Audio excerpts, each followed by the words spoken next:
Hello there, here we are. So good evening to everybody and welcome to today's masterclass. We're going to be delving into a very interesting topic today. We're going to be discussing with two distinguished scholars the theme of impactful research. So we'll try to understand which are the dimensions of research that somehow impact on, of course, the academic community, but as we'll hear from the two scholars, there are also other communities that may actually benefit from academic research.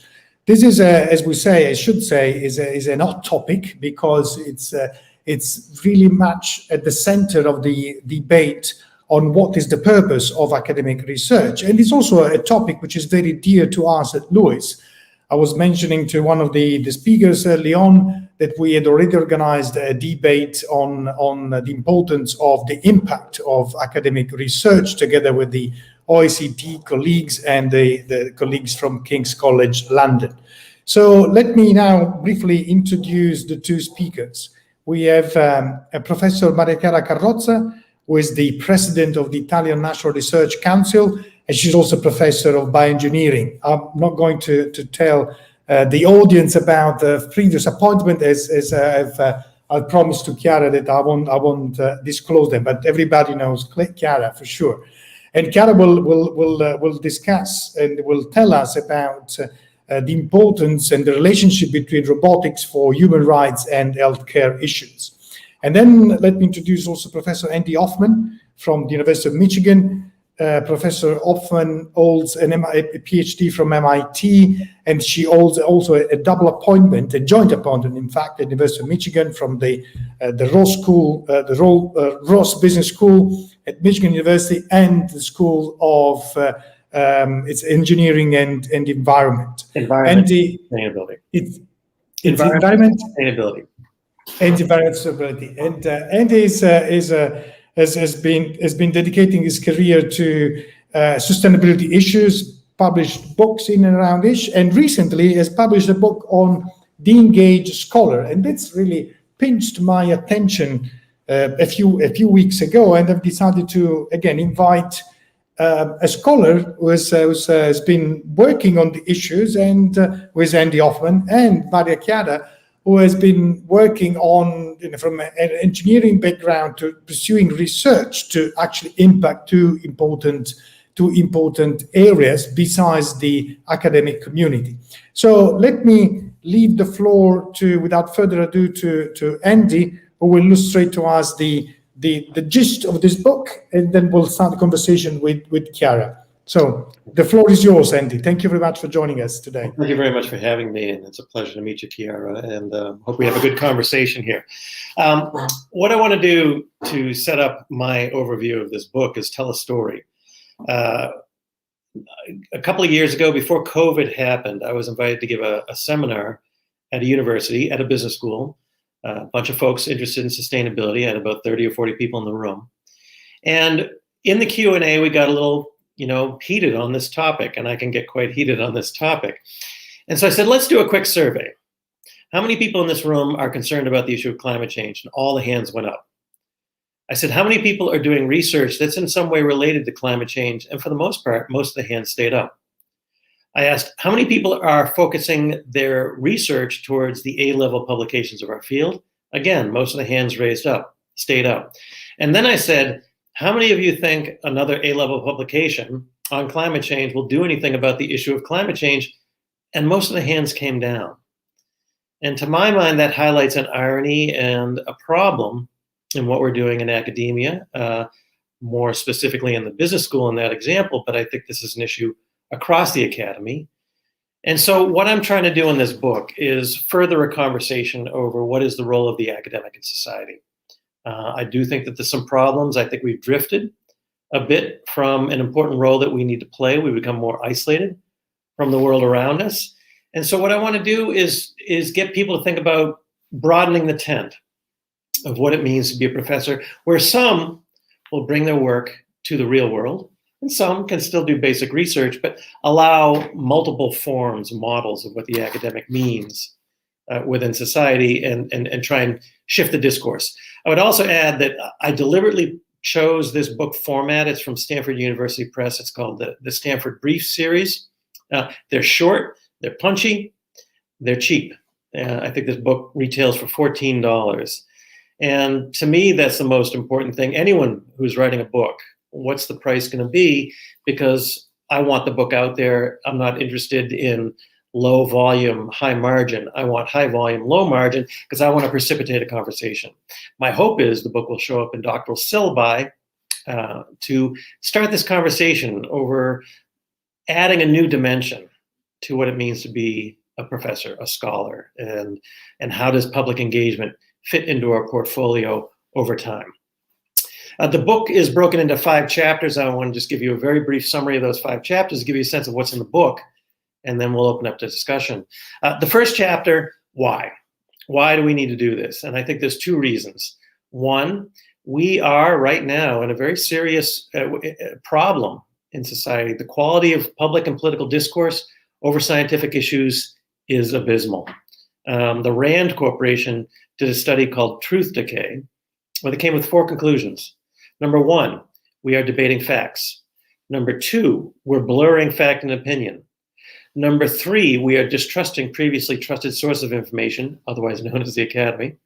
And number 4, we've never seen anything like this, and social media is a big driver of that. So that's reason number 1, society needs us. Issue number 2 is, I think there's a crisis of relevance within the academy.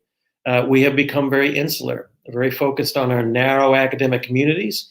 We've become obsessed with A-level publications with very little attention or concern about bringing that research to the general public.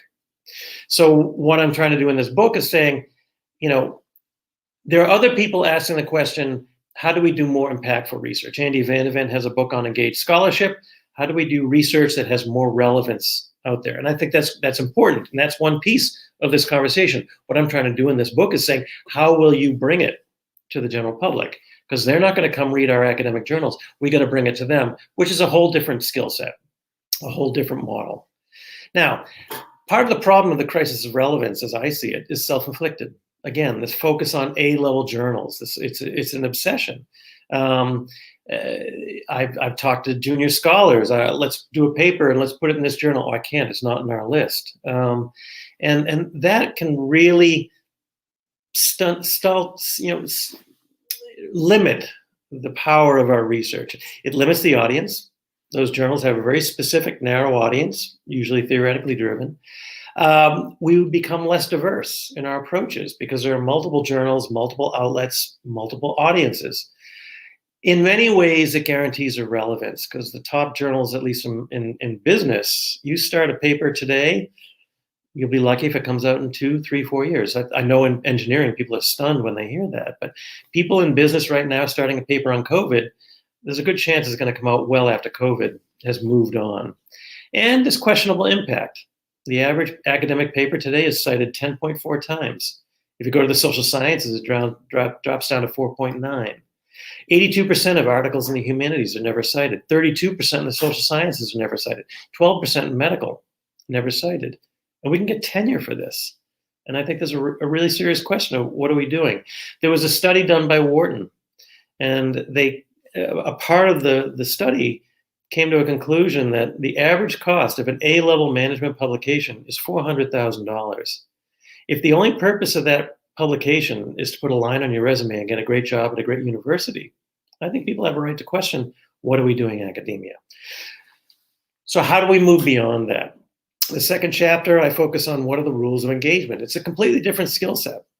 How do you bring your work to the general public? How do you speak to journalists, to politicians, to the general public? They're not students that paid to come into your classroom. You need to find a different way of approaching that. And so I don't go through the full depth of it, but I start to raise different models, different tools, different skills that are needed to speak in the general public. The third chapter looks at social media. And social media is fundamentally changing what we do as academics. When I got my PhD, I went to the library, I went up to the stacks, I pulled a book down, I found a journal article, I Xeroxed it, I looked at the bibliography, I went back, and that's how I did it. Today, we go into Google Scholar or Web of Science. Now, how many of you understand how those tools work? Very few of us. And in fact, Google Scholar is proprietary.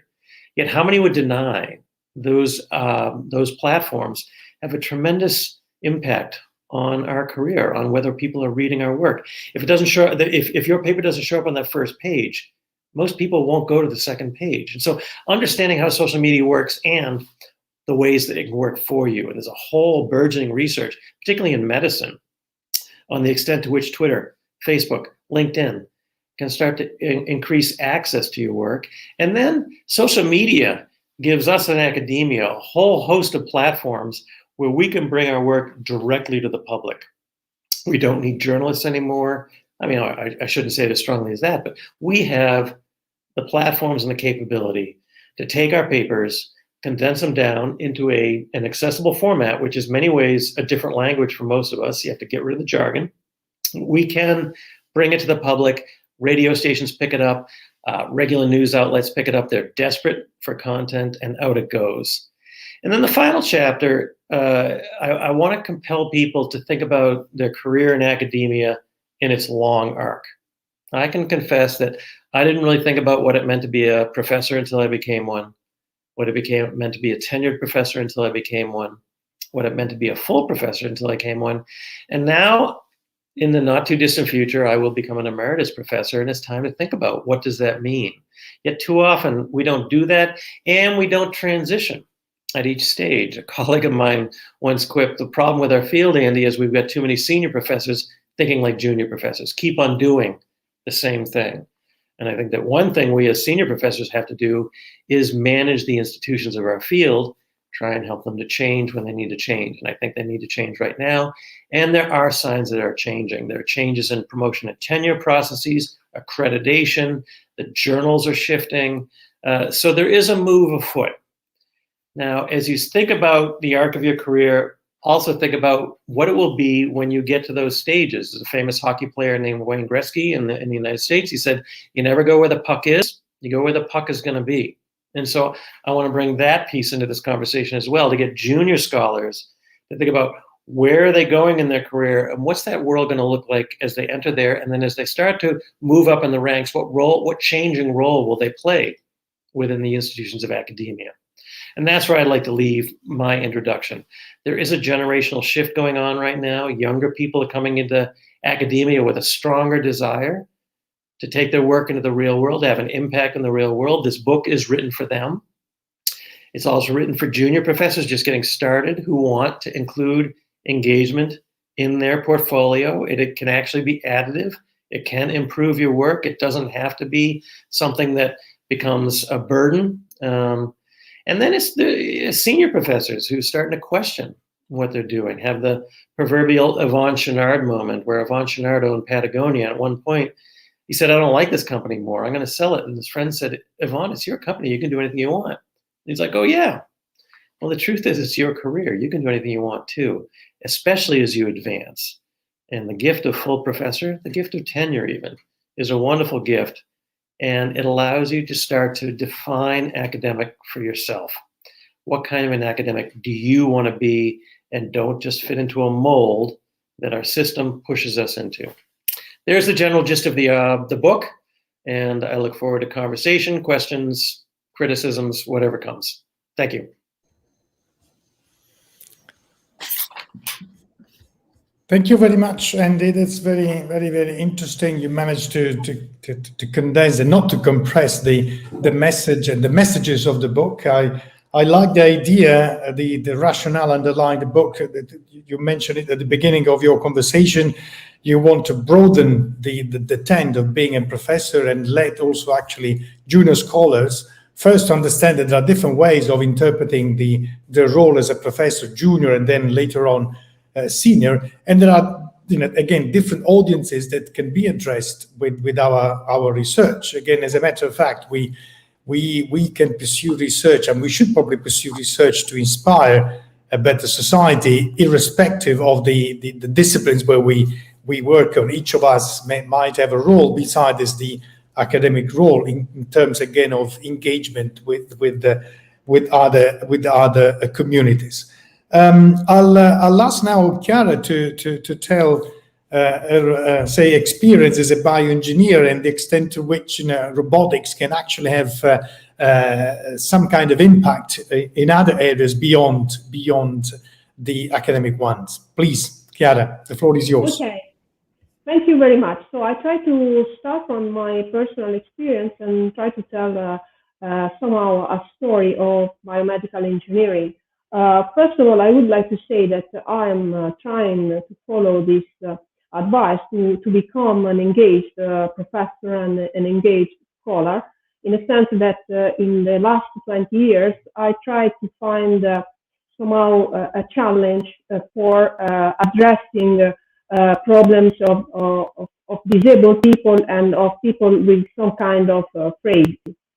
First of all, I would like to say the first point is, what is biomedical engineering? Biomedical engineering is something very new because it is a scientific area where we want to establish a sort of bridge between engineering, mechanical engineering, electrical engineering, science, computer science, and software engineering, and the area of biomedicine.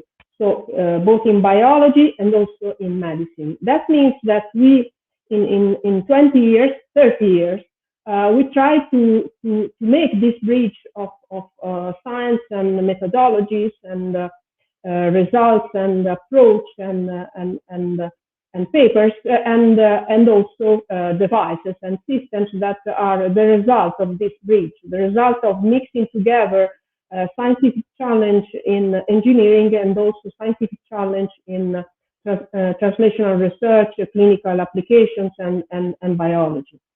So, and only very recently, we have some international journals like Nature Biomedical Engineering, Science Robotics, and similar, which are assessing that biomedical engineering is really science.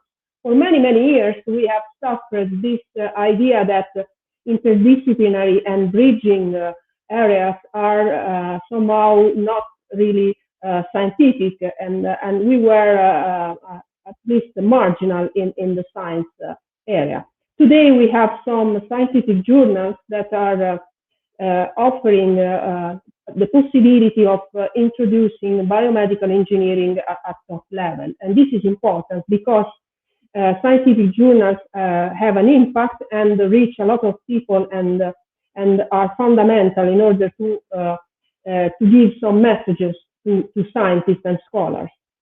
The second point is that, as we can read in the first editorial on natural biomedical engineering, we can read that the objective of biomedical engineering is not only to provide something from science to technology and to the patient, like new devices, new methodologies, new models, new instruments and new therapies, but it's also important to reach people, so to be affordable, acceptable, and to be distributed to people with acceptable price. That means that a good biomedical engineer has to address the problem of accessibility and affordability.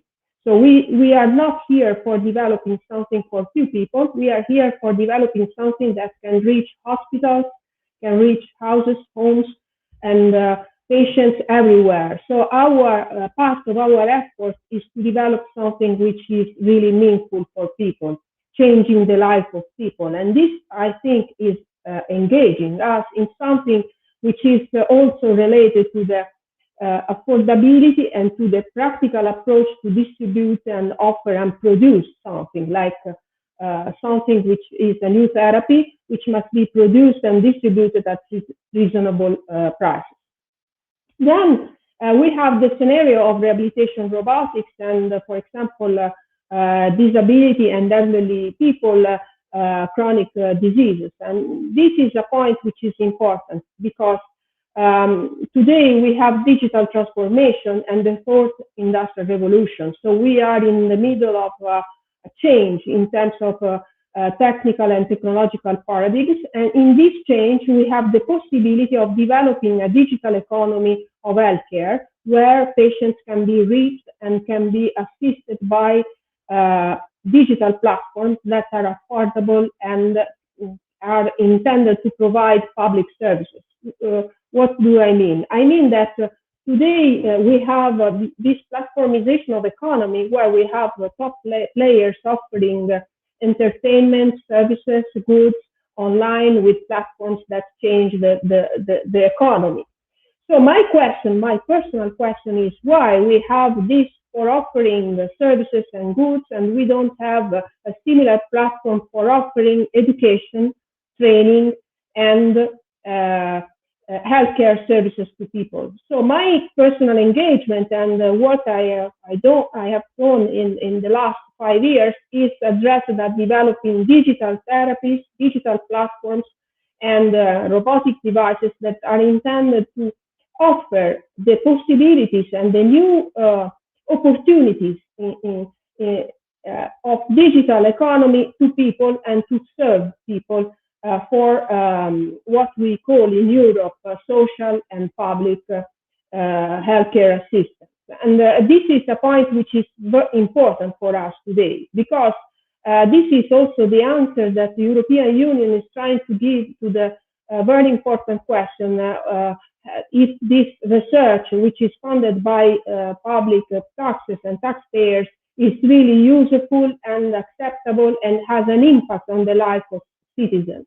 And as I am chair of an expert group in the offering to the European Commission my support for developing new methodologies to measure and monitor the impact of large investments in research and innovation partnership, I also try to steer the attention to unconventional and not bibliometric evaluation of research or evaluation of projects.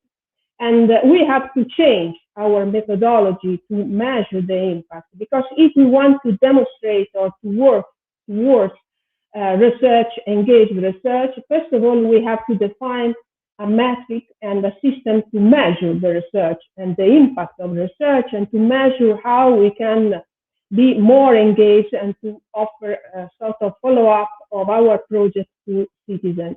And this is, I think, an important challenge of Horizon Europe. And today, member states, associated countries in Europe are asking and requiring more attention to the measurement of impact. So the book that has been presented and the ideas of asking and of engaging ourselves as professors and scholars in trying to find something which really change the life of people, I think is important and fundamental, and people is asking for that. And to my opinion, it's part of our accountability. So we must be accountable. So we must demonstrate not only that fundamental research is important today, because, for example, COVID therapies and vaccines are results of research invested 10 years ago. So we cannot speed up the process without thinking to invest in fundamental research, because fundamental research of today is translational research in 10 years, and we cannot compress too much the time. But also we have to measure this impact in years and develop some monitoring systems in order to demonstrate what we are doing, the activities that we are doing, and how much we are successful in finding an impact for our research. To me, the most important dreams of my research activity is to bring healthcare, personal assistance, and robotic assistance to people with disability at home, because I know that aging and also chronic diseases are bringing people to frailty and to vulnerability, and pandemia or other issues like climate change can change the life of people which is more frail and more vulnerable, and we have the objective and the mission to help them, because technology today and digital economy can offer solutions to their problems. So this is my point. Thank you for your attention. Thanks, Chiara. That was a very interesting description of the research you've been pursuing. of course, no intention to summarize what you mentioned, but I think 3 key points that I would like to underline to start a conversation with Andy. The first is your discipline, which is in fact is already the intersection, as you mentioned, between biology, engineering, computer science, which does actually it is as if you were somehow cut for this kind of masterclass, which, as the title of this masterclass is intersection. So we try to intersect different perspectives. In your case, your career started off as an intersection, which makes it very, very interesting.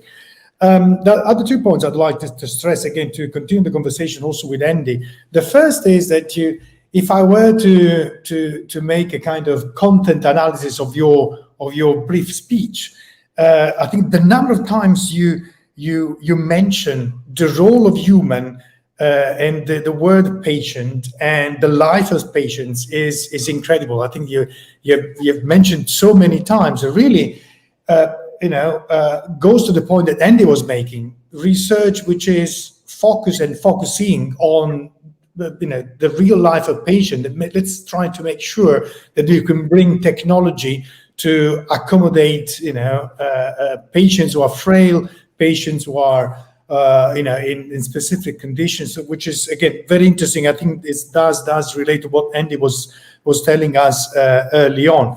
And the other point is the fact that you mentioned the importance of measuring or finding new ways of measuring impact, and then to say make sure that we academics become accountable.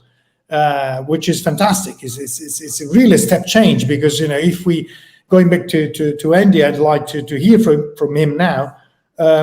If we are too much focused on publishing in top journals, which is of course important. Of course, Chiara, you underlined the importance of fundamental research that can be translated later on in across different contexts.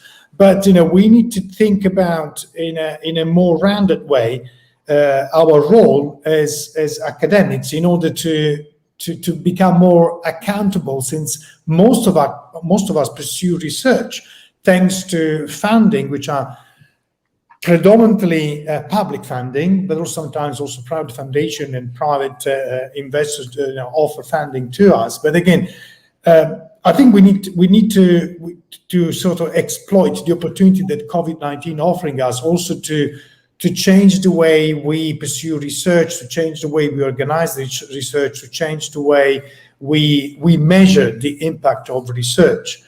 I'll stop here. I'd like to hear the reaction from Andy about what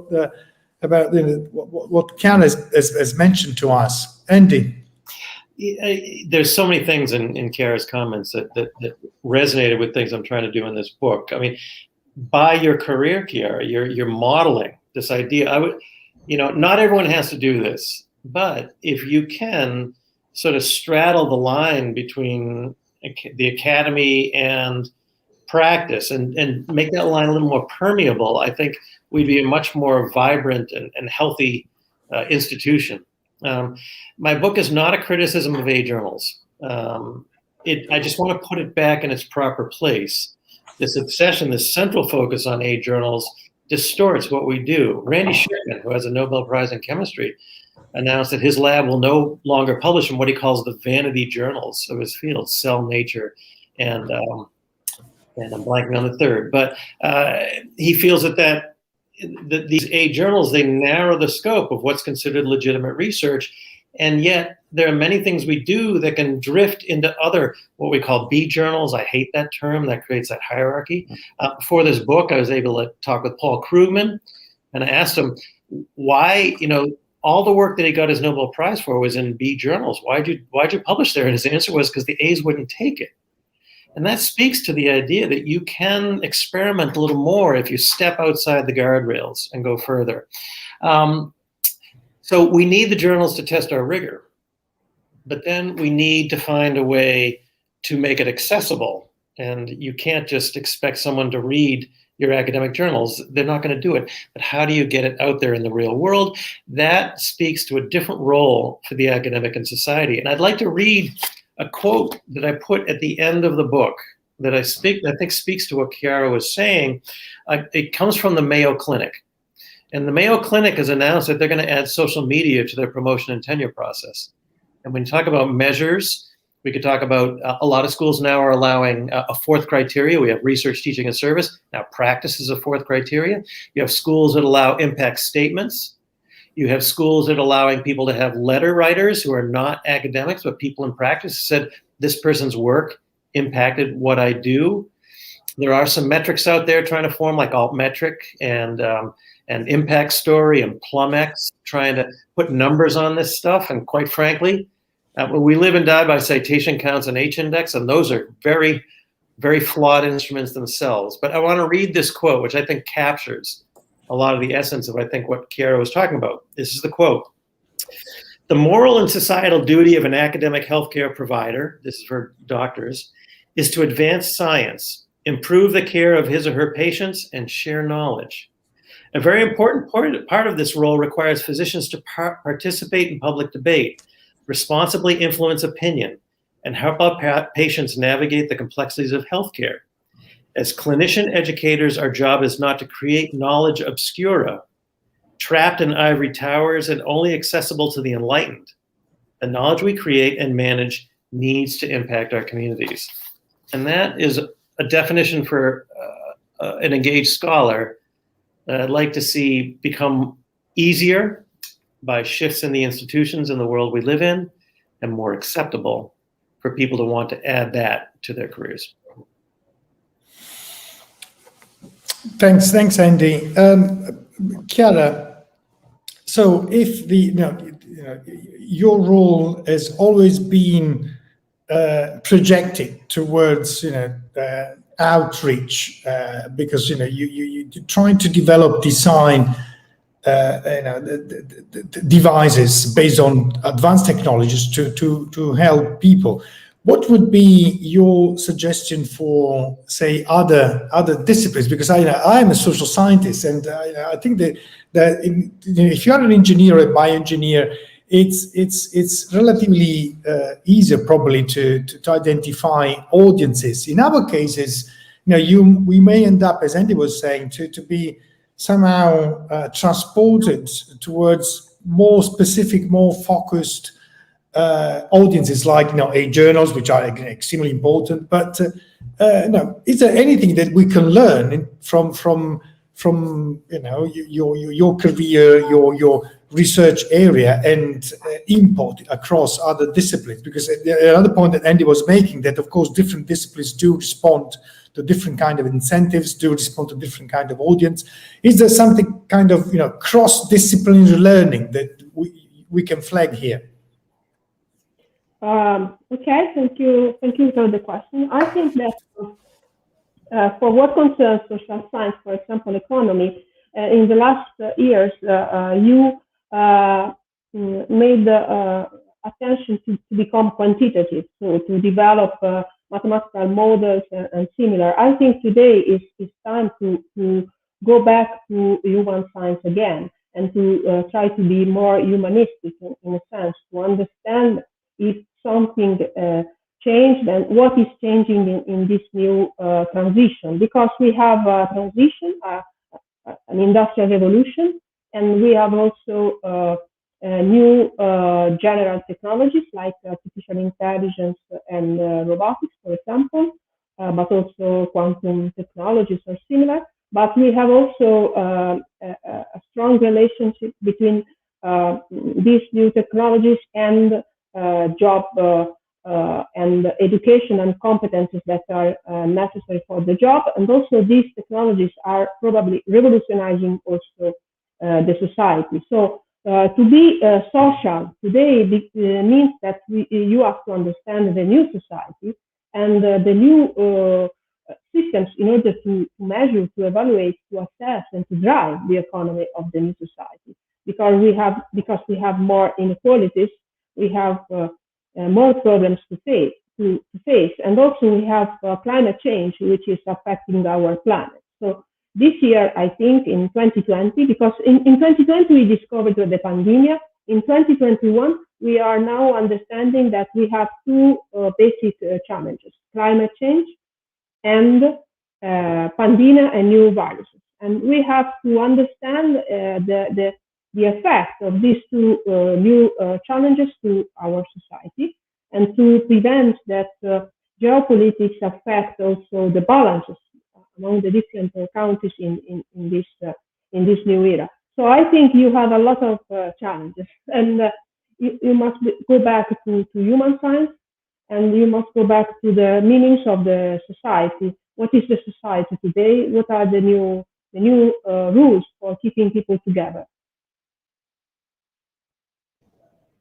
Thanks, Chiara. Now let me turn to the questions from by the audience. We have a question to Andy from Julia, who asks whether, in order to have a more, say, climate-friendly society, Chiara was mentioning about climate change being the big issue, is the big challenge for us to be addressed.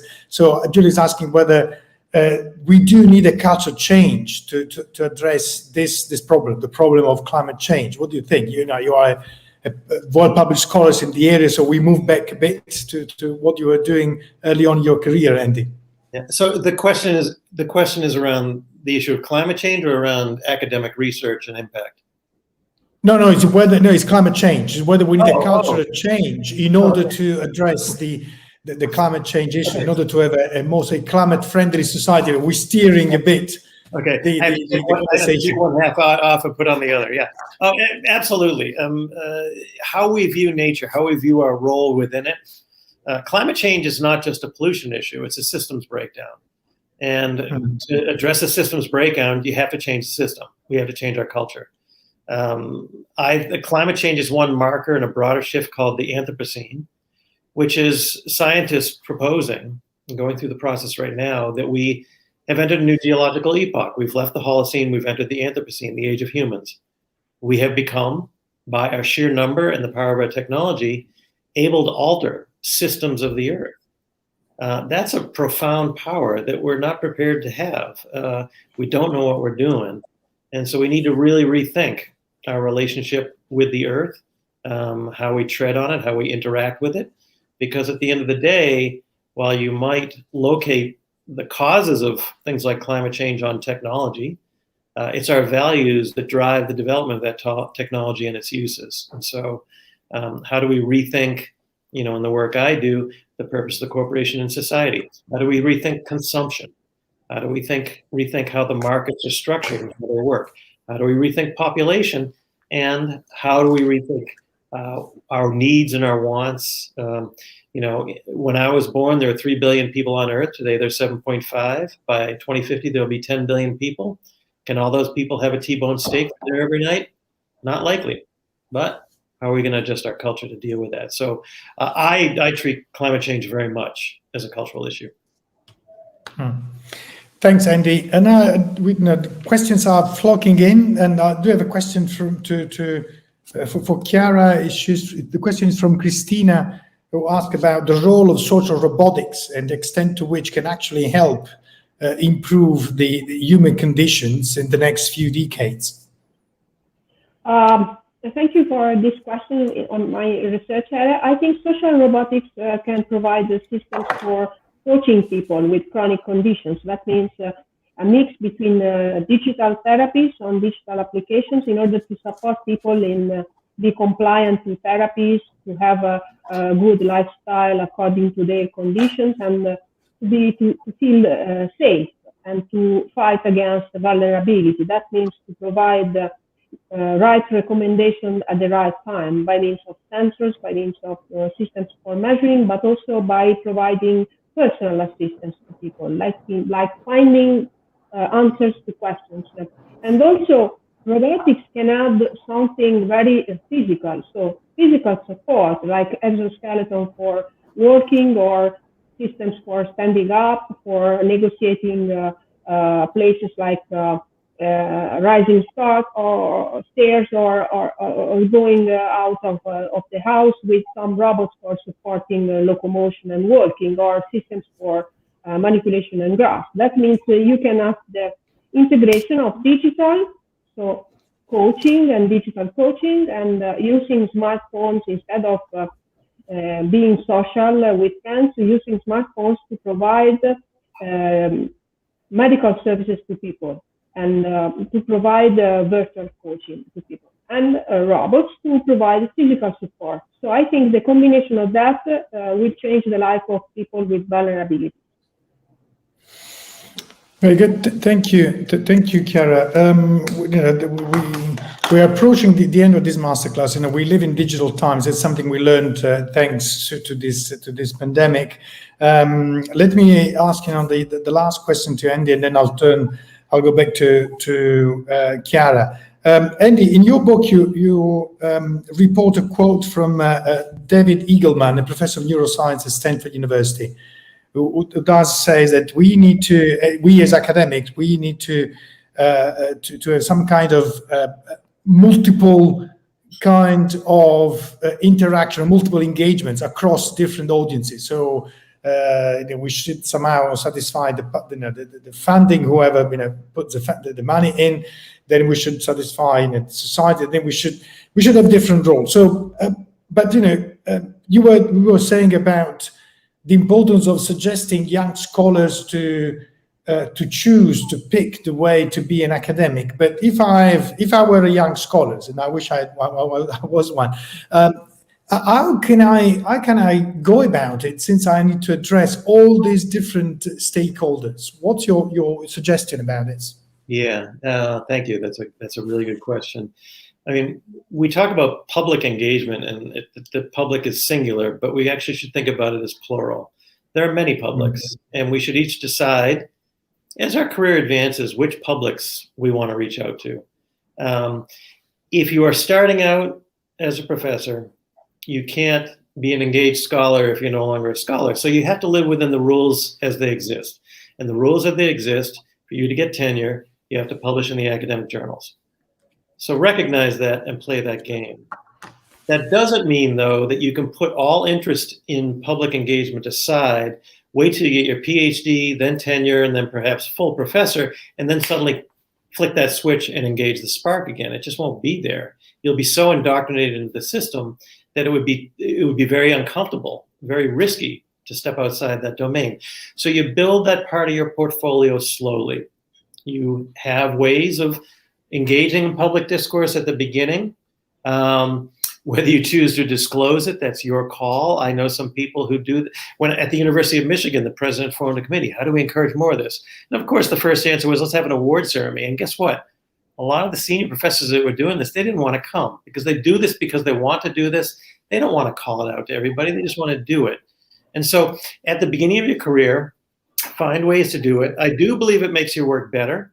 If you're doing work that is of topical relevance, you can find audiences in the general public who will want to read it.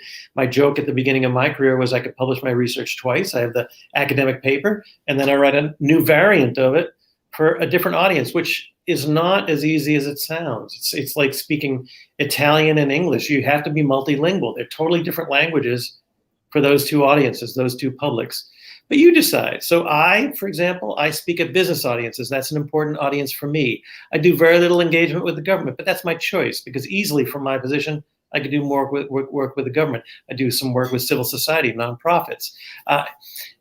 If you're in the medical profession or biomedical engineering, Chiara talks a lot about her patients. I don't have patients, but that's her community or one of her communities. And so decide, and as you advance in your career,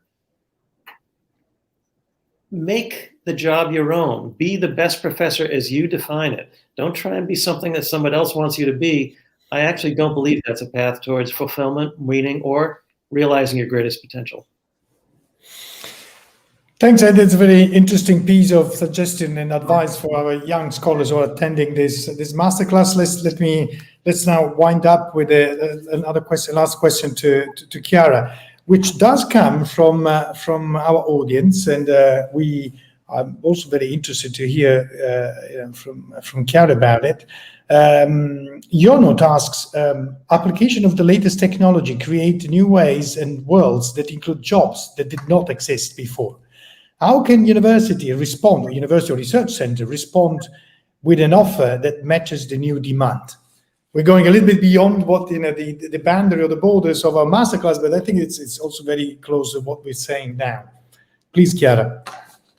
This is a very good question, and I have my answer, but it could be a long discussion. So I try to be very short and clear. So I think that today universities are at risk, because there is this digital transformation is also affecting the education and training area. We have a lot of providers, also unstructured providers, so different institutions and private institutions and companies, and offering training, specific training, professional training, which is competitive because, for example, can offer the possibility of being also recruited by the company. So they offer the course, and then they offer some certificate, which is not a certificate or like academic credit based, but can be a sort of private certificate, which can be also can have a reputation which could be higher than the reputation of the academic training. For example, Google is offering new courses, or also Amazon will offer for sure professional courses or similar. And then there are also some corporate training school or academy, like in Italy we call them academies, like for example academies from the big national private companies, and so which is also competitive with university. So I think that university must react and find new missions, and find new missions. They cannot educate only, because they will suffer from competition from private companies and courses.